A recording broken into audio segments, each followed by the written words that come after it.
If you think you've seen cruelty, think again, because just like inventions, humans have always been disturbingly creative in designing new ways to send pain and agony, both to offenders and to those they deemed unworthy of mercy.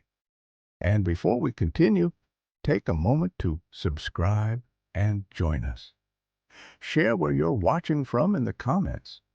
It's always powerful to know how far history's echoes travel.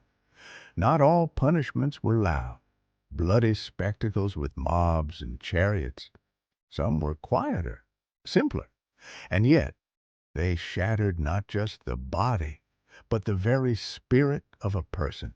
One of the most chilling? Amputation for theft. For as long as human societies have valued property, they have devised punishments for those who took what was not theirs. Among the most severe was amputation, a sentence where the thief's own body was made to bear the mark of their crime forever. In ancient Mesopotamia's Code of Hammurabi, in certain interpretations of Islamic law, and in medieval, the removal of a hand or foot was considered not only retribution, but deterrence. The logic was brutal. If a hand stole, the hand must go. If feet carried a man to crime, they should carry him no more. In public squares, before gathered crowds, the condemned thief would be restrained. Sometimes a swift stroke of a blade ended it. Other times, crude instruments, cleavers, axes, even heated metal, were used to sever flesh and bone. The wound was often cauterized on the spot, not for mercy, but to ensure survival and a lifetime of visible shame. The punishment did not kill the body outright, but it killed opportunities. A missing hand meant difficulty working, eating, or defending oneself. It turned a moment's greed into a permanent stigma, a living reminder that the law could reach into a man's very flesh. Though rare today, amputation for theft has not vanished entirely, surfacing in reports from certain modern jurisdictions. It remains one of history's starkest examples of a punishment where justice was carved directly into the human form. Some punishments are born in courtrooms, others are born in the streets, forged in moments of rage and political upheaval. This next method emerged not from written law, but from the raw, volatile energy of mob justice. Necklacing. In the heat of political unrest, when formal justice collapses and suspicion spreads like wildfire, vengeance often takes on a grim creativity. Necklacing was one such invention, a method that transformed an everyday object into a weapon of public execution. A rubber tire filled with petrol was forced over the victim's shoulders so that it encircled the neck and chest like a grotesque collar. Once secured, it was set alight. The flames consumed both tire and flesh, and the victim, often immobilized by the weight and heat, suffered a slow and agonizing death. This method rose to notoriety in apartheid-era South Africa during the 1980s, a time when communities were fractured by political infiltration, informants, and state-sponsored oppression. Necklacing was often used on those accused, rightly or wrongly, of collaborating with the regime. To its perpetrators, it was swift justice. To its victims, it was an inferno from which there was no escape. The act was rarely private. Crowds gathered, both in fury and in fear, to witness the sentence. The message was clear. Betrayal would be met not only with death, but with a death designed to burn itself into collective memory. Necklacing has appeared in other regions of political instability, though always as a mark of deep societal fracture, a punishment improvised from what was at hand and driven by the need to make the act as visible and as horrifying as possible. Some punishments are not only meant to kill, they are meant to mark victory, to send a message, and to carry away a tangible token of triumph. Scalping alive, in the brutal theater of pre-modern warfare, where honor, survival, and dominance were bound together in blood, scalping stood as both a signature act and a psychological weapon. To scalp someone alive was to inflict not just pain, but humiliation, stripping away the very crown of the head, the symbol of identity and life itself. The process was as cruel as it was deliberate. A blade, sharp enough to slice through skin but small enough to be controlled, was pressed just above the forehead. With a practiced motion, the scalp, skin, hair, and all, was peeled away from the skull. The victim, if still conscious, would feel a white-hot surge of agony as nerves and flesh tore free. Many died quickly from shock or blood loss. Others lingered, their screams carrying across the battlefield. While often tied in popular memory to certain Native American tribes during the North American frontier wars, scalping was neither exclusive to one people nor one continent.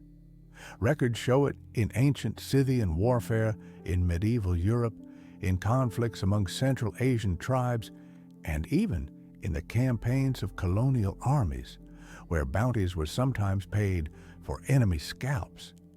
In every case, the intent was twofold: to claim a trophy that proved one's kill, and to leave an indelible mark of terror on those who remained. A scalp could be displayed, traded, or worn, a grim badge of prowess in war. Yet, beneath the cultural ritual or military reward, scalping alive was an act steeped in the most primal form of human messaging. This is what happens to those who fall before us. If the blade delivers death in a heartbeat, starvation delivers it in a whisper, one day at a time. Starvation, imprisonment. There are punishments that break the body instantly, and there are punishments that let the body break itself. Starvation imprisonment belongs to the latter, a calculated deprivation that turns every hour into a step toward the grave. The method is deceptively simple. See, by the gnawing ache of hunger, the mind still sharp enough to imagine feasts and cling to hope. But as days pass, muscle begins to feed on itself. The skin clings tighter to bone, and every movement feels like lifting stone. The prisoner's world shrinks to a slow collapse.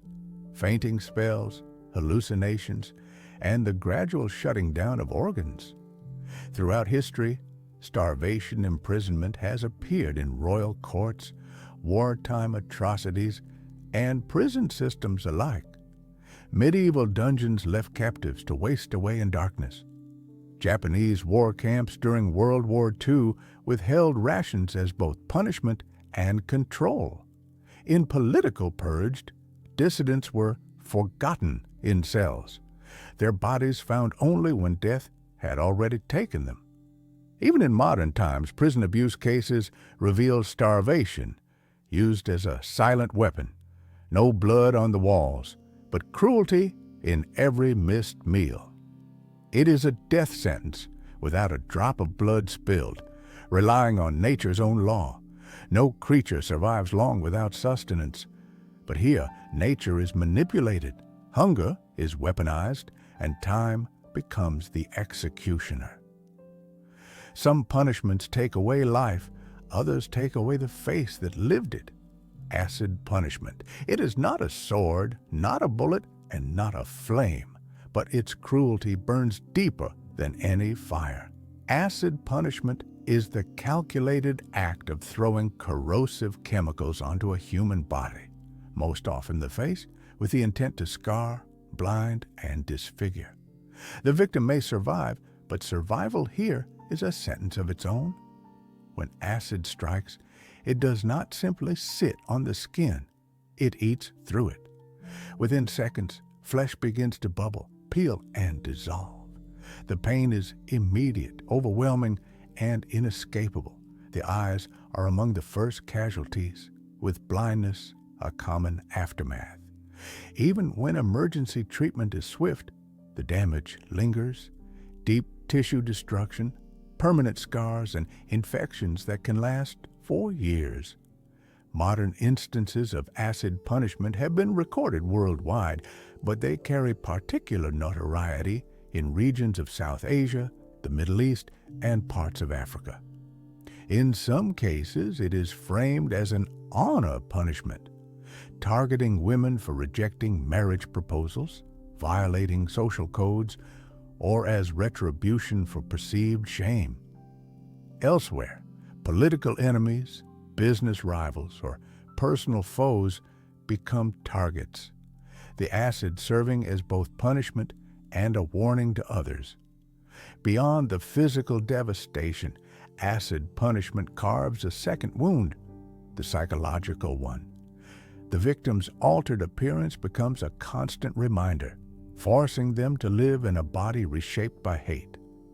Acid does not just destroy the body, it writes its cruelty in a way that cannot be erased. The punishment may last seconds, but the sentence lasts a lifetime.